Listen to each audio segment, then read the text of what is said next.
लेकिन हमेशा नहीं, हमेशा की तरह आज भी आ और वाई फेसबुक पर चैट कर रहे हैं। आ और वाई एक दूसरे से प्यार करते हैं। आज वाई से कुछ कहना चाहता है पर शायद कह नहीं पा रहा है। वाई हाय मुझे तुमसे कुछ बात करनी है। वाई किस बारे में? कुछ इम्पोर्टेंट बात करनी है यार। वाई तो बोलो फिर। यार मेरी कुछ समझ नहीं आ रहा है कि कैसे कहूँ, पर मुझे लगता है कि अब मैं अपनी रिलेशनशिप में ब्रेकअप चाहता हूँ। मैं अपनी फैमिली के साथ कहीं और शिफ्ट हो रहा हूँ और मुझे नहीं लगता कि हम अब अपना समय साथ बिता सकते हैं। सिर्फ स्कूल में साथ रहने से क्या होगा? मैं कोई लॉन्ग डिस्टेंस रिलेशन नहीं रखना चाहता। वाई आई एम सॉरी।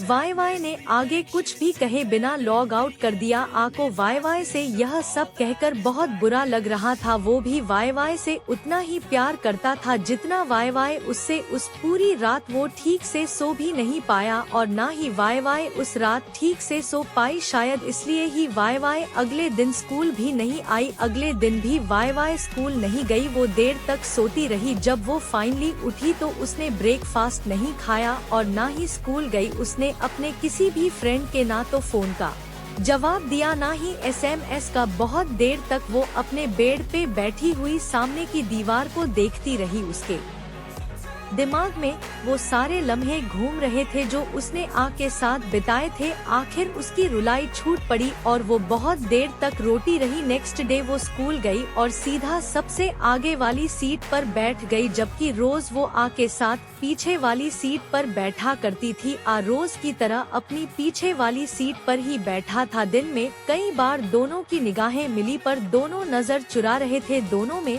कोई बात भी नहीं हुई। नेक्स्ट डे भी ऐसा ही हुआ, उसे अगले दिन भी और फिर कई दिनों तक यही सिलसिला चलता रहा।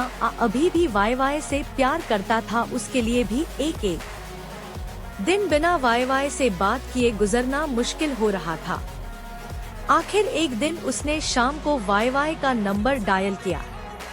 जैसे ही वाई ने फोन उठाया, ने कहा वाई आई एम सॉरी, मैं तुम्हारे बिना नहीं रह सकता। मैं अपने पेरेंट्स से कह के वापस तुम्हारे घर के पास कोई कमरा ले लूंगा या फिर हॉस्टल में रह लूंगा। आई एम सॉरी वाई, प्लीज मुझे माफ कर दो। I love you. ये सुनते ही वाई खुशी के मारे रो पड़ी। रोते रोते उसने कहा, मैं भी बहुत प्यार करती हूँ तुमसे। I love you too and I can not live without you. बस उसके अगले ही दिन ने अपने पेरेंट्स को कन्विंस कर लिया और अपना सामान लेकर हॉस्टल में रहने के लिए चल दिया। वो इतना खुश था कि जैसे आसमान पे उड़ रहा हो। वाई से मिलने के ख्याल में उसकी कार की स्पीड बढ़ती जा रही थी। अचानक सामने से एक और कार आई और ने जैसे ही कार को टर्न करना चाहा, स्पीड की वजह से कार आउट ऑफ कंट्रोल हो गई और 1 2 3 पलटियां खाकर सड़क से नीचे खाई में जा गिरी। ने सोचा बस I am going to die और उसकी नजर के सामने वाई का चेहरा तैर गया। जब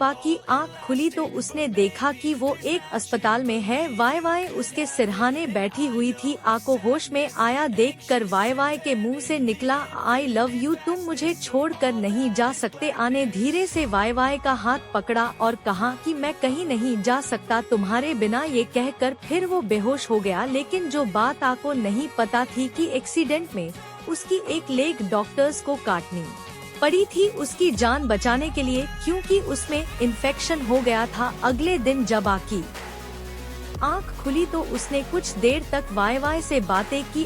वाई से बात करके बहुत खुश था। तभी उसकी नजर अपने पैरों की तरफ गई और उसकी चीख निकल गई। उसने देखा कि उसका एक पैर घुटने से नीचे कटा हुआ है। दर्द और दुख की वजह से वो फिर बेहोश हो गया। वाई ने इस बीच उससे मिलने आना छोड़ दिया। को बहुत दुख हुआ। उसे लगा कि शायद अब वाई उससे प्यार नहीं करती, क्योंकि वो एक अपाहिज बन चुका था और वाई अपनी बाकी जिंदगी एक अपाहिज के साथ नहीं गुजारना चाहती होगी। उसे दुख तो बहुत हुआ, लेकिन धीरे धीरे अपने इस दुख और अपनी हालत को समझ गया और उसने अपने हालात से समझौता कर लिया। करीब 2 महीने बाद अपने पेरेंट्स के साथ हॉस्पिटल से बाहर आया। उसके हाथों में बैसाखियाँ थी और वो बड़े धीरे धीरे कदमों से चलकर बाहर आया। बाहर आकर उसने जो देखा उससे उसकी आंखों से आंसुओं की बारिश बह निकली। सामने वाई वाई हाथ में फूलों का गुलदस्ता और एक कागज लिए खड़ी थी जिसपे लिखा था, अगर तुम मुझे अपनी जिंदगी में तुम्हारा सहारा बनने का मौका दो तो ये मेरी जिंदगी की सबसे बड़ी खुशी होगी। आके पेरेंट्स की आंखों में भी पानी भर आया।